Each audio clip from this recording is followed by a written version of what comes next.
So, Gaelle, I met speaking, not because I'm drinking a lot of Coca-Cola, but my husband actually does. Oh my God, he drinks too much of it, probably, in my opinion.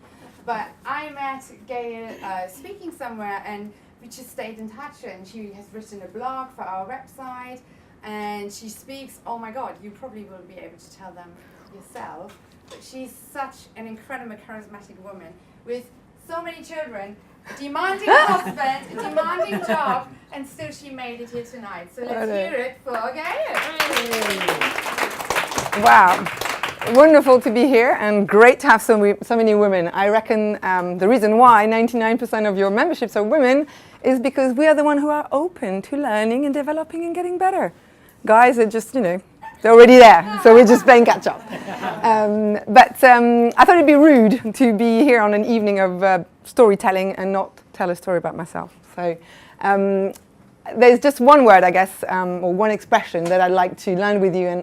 And my story is about fueling positive transformation. And if you remember nothing else about me, but I'm about fueling positive transformation, then I would have made my point. And I guess the story across the years and across my areas of life, I've sort of managed to join the dots and find that sort of thread that sort of kept me going. And I had the connection and the sort of, the connection between everything I like, everything that brings me alive, and that I do every day. So I love fueling positive transformation in mainly 3 areas of people. So I'm a qualified coach, life coach and business coach. And this is all about transforming people, helping people becoming their best version of themselves, going from bad to good, good to great, and just always looking for the next level and sort of never resting on your laurel. And I like that side of believing there's always better. Tomorrow can be a better version of today.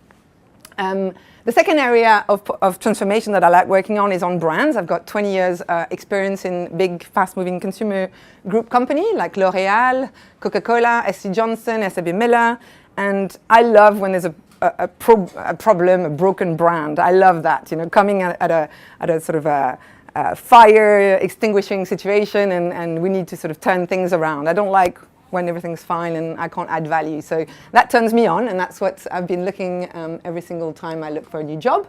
And then transforming places. So my husband and I have got a shared interest in interior design, and we love buying shitty things that nobody thinks we should be buying, and we just transform them. And everybody's like, how did you do that? We didn't see that one coming. It does look good now. So, and then I guess the thing at the bottom is how do I come across, or what's my signature? We talk about signature talk, or what's my signature style that enables me to maneuver and live my life the way I am, and hopefully make a connection or an impact in a consistent way. So a few things. First is I'm quite good at visioning things. I see very clearly what good could look like, or the future could look like. And that's a very motivational thing for me. I sort of get driven and by this. I think the sun is always shining, even though we don't see it. So I keep that in mind when I go through difficulty and challenges in life. I've done my Strength Finder. I don't know who's done their Strength Finder. Excellent. Okay, a small minority. But it's been very useful for me, and if you haven't done it, I would really recommend it. You go online, you buy a book, it's 15 quid, and then at the end of the book, you've got a code, you go online, and you can do the test for free, and then it gives you your strength.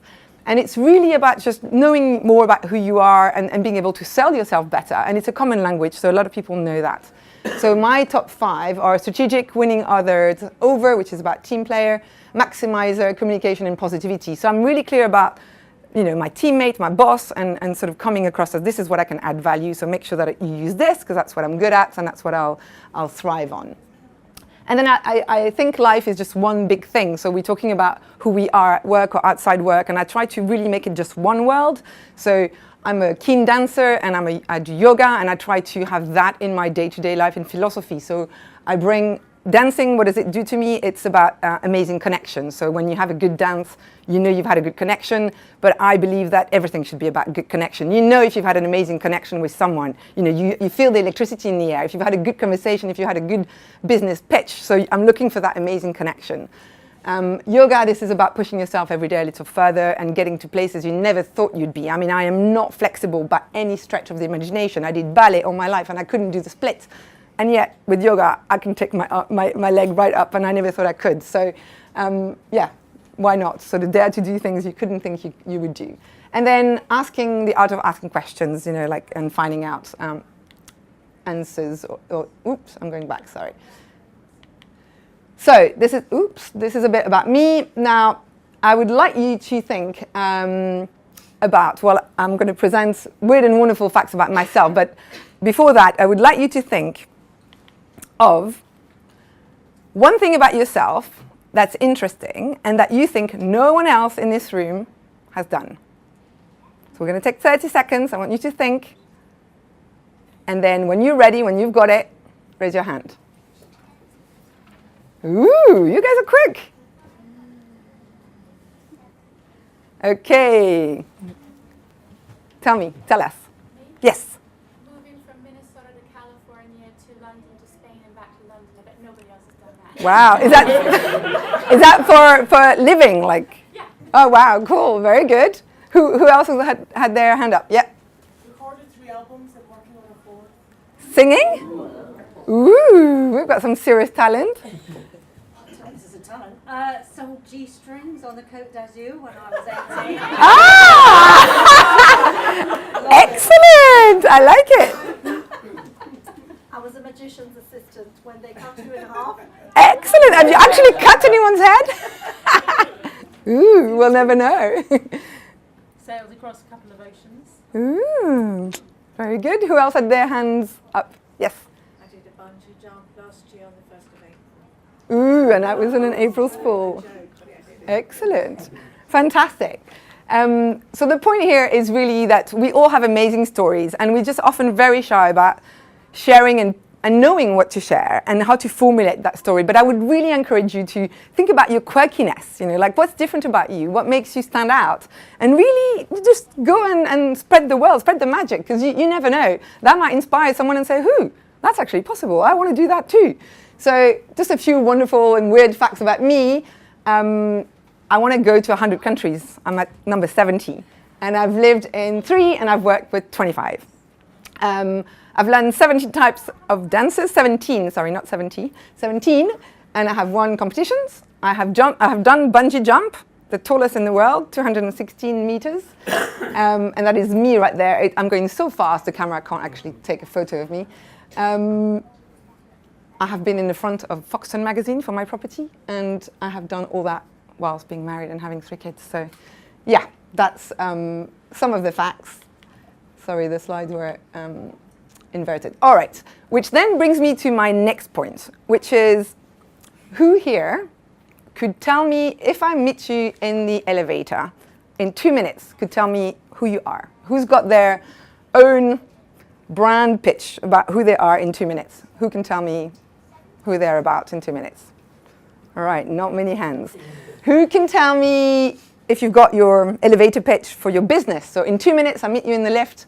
You can tell me what your business is about. A bit more hands now. Okay, still under half of it. So the point here is I would really encourage you to take some time tonight, sit down, even if it's in the bus or, it doesn't need to be a strategic session that sort of, is called that way. You can just brainstorming of who are you in 2 minutes. Write it down, say it in front of the mirror, say it to your best friend, rewrite it until you're happy with it. It's really useful because you never know who and where you're going to meet the person that's going to change your life, is going to help you get to that next level you want to go. And same goes for your business, obviously. And we've done this in a training, and it was literally called like speed dating. And we had to do it 20 times to 20 people, and we kept having to rewrite. And it's just practice makes perfect in this business. But it's really important. If you want to tell the story, you want to know what story are you telling, and you want to. There's a skill and an art of like telling the story. So if people start yawning, then you're like, I'm going to change that story. So I would really encourage you to write your elevator pitch for your personal own brand, so you Unlimited, and then for your own business. Right, moving on to, I work at Coca-Cola. I've worked for Coca-Cola for a long time, actually, both with the bottlers, for another brand with Coca-Cola, and now at Coca-Cola Western Europe head office here in Marylebone. I've worked for maybe 15 years for them. And the question is, how do we use storytelling in such a big business, international business with 300 brands that are 200 years old, and brands that are minutes old that I'm still writing the plan for. So how do we do that? And I guess every single brand has got a story, and that's the challenge in today's world, is how relevant is that story, and how do you stay relevant, and how do you keep evolving your story. So I'm not going to talk about all the brands and their stories. I'm just going to sort of focus on a few internal examples. And if I think and reflect on my 20-year career, and you can all do that as well, I'm sure, of how many presentations have we sat, and which one do you really remember today? And it's like, there's not that many. They're all kind of wishy-washy, same PowerPoint presentation, just 80% the same as last year, tweaking 20%. And it's not really inspiring, and it's not really different, and yet we keep doing the same thing again and again. So across the 20 years or the 15 years at Coke, I was trying to think, okay, which one have really sort of stood out, and which one stay with me today? And basically they're the ones that use analogies or metaphors to tell the story. So there was this girl one year that decided to tell her brand plans instead of just slides. She just used the Wizard of Oz story and used all the characters and the stories and the symbol of that story to tell her brand story, her business story. And I thought, wow, that's quite daring, that's quite unusual. And she had all the props, and she was referring to the yellow brick road, and every character had an analogy in her real world. And I still remember it today. Last year, we had our pan-European marketing conference, and the Schweppes brand had to tell a very difficult story about how the younger Fever Tree was sort of eating their lunch, and they chose the Game of Thrones analogy. To sort of the battle and the conquest of who's going to defend the kingdom, and that stayed with me. And then I'm writing my plans this year on one of the brand called Appetizer, and I was trying to think, what's our problem? How can I have that coming across? And I've decided to choose the Sleeping Beauty as the analogy, because it's got everything right. But it's dormant, we need to wake her up, we don't want to change the brand, there's nothing wrong with it, we don't want to redesign it, we don't want to change the formula, we just need to wake her up. And the cool, and I'm going to present it to all the country managers in Europe, and I want them to take it and roll it out in that country and launch it. And the question is, are they going to be the prince? Are they going to be the game changer? Or are they going to leave it dormant? Or are they going to be the fairies who are grooming it, but they're not the one really making it happen? Or are they going to be the parents who let them, move them away from the kingdom so someone else can rescue them? So I think they were really just 3 examples of how you can make a story and how you can find an analogy in something that's very relevant or very known and easy to remember. Obviously, TED. Who's been to a TED Talk? Who's watched a TED Talk? Everybody, good. And in business, very often we default back to a TED-like format, and that's always a winner. No slide, know your story, engage, talk with people, work the room out, and that's the best, moving away from the expected format. So I'm not going to talk about it because there's a training program, but that's, if I think of the great way of telling stories, it's the TED model. And then just maybe one last point on the Coca-Cola way of telling business is obviously with consumers. So not just internally to our own stakeholders, but to consumers. And we do that via advertising. We do that with packaging as well, obviously. But I guess advertising is the easy one for you to think of. And one that I really like is the pool boy, and this is the story of how does Coca-Cola stay relevant today in the world, and how do Coca-Cola try to pass on the values and the messages to consumers in a cool way. So how do we... I have no idea. Okay. I'll try. Is anyone techie? What do you need to do? Otherwise, you will see a screw up now, maybe. I'm going to try to play the ad for you so you can see a bit of... You just click on it. I don't know if we can hear it, but you'll be able to. That it should. You got your speaker. Make it big. Make it big.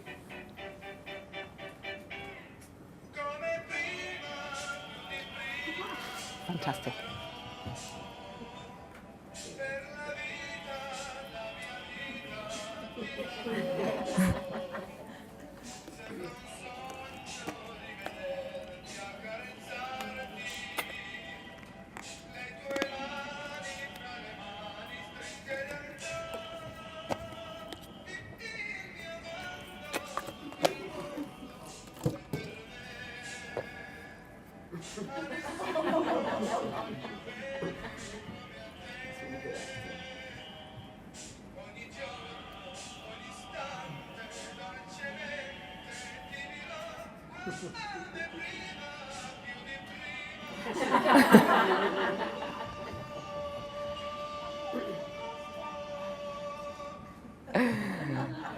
Yeah, so we call it the pool boy, and we think that's like a really humorous, fun way to say what the brand is about, and not taking yourself too seriously, and I guess that's the benchmark internally that we set ourselves and say the next advertising has got to be as good as that.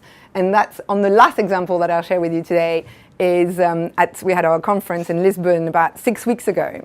Again, all the markets show up, and we sit through 2 days of presentation after presentation after presentation. I mean, you're dead after the end of that. And again, I was trying to think, and that's not that long ago, what presentation stood out. And there was two.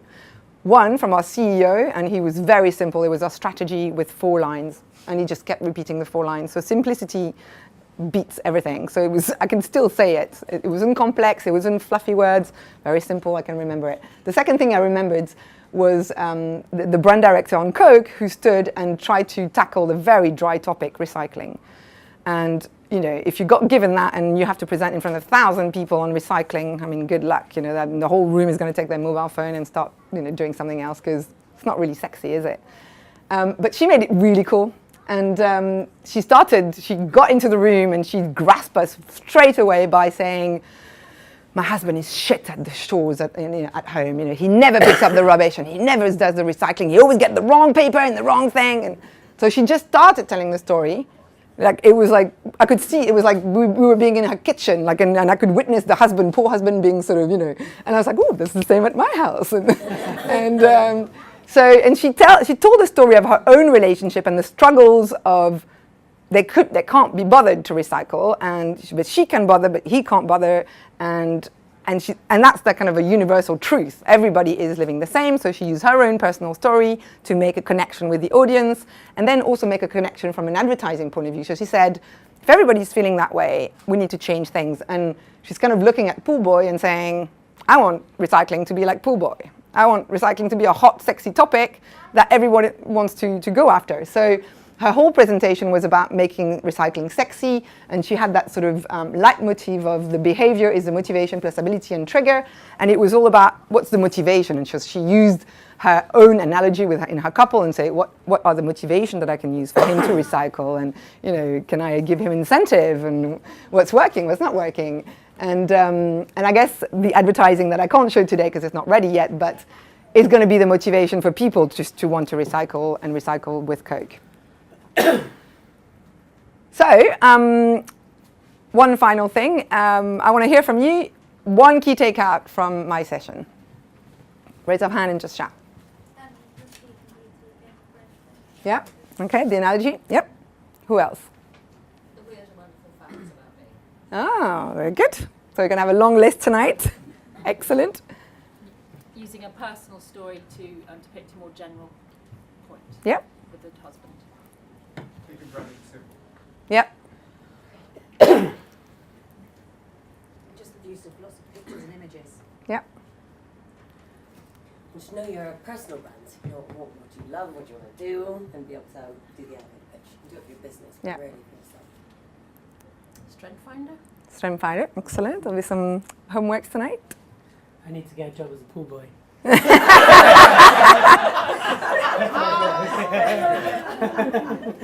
A little bit of a spray tan session required before.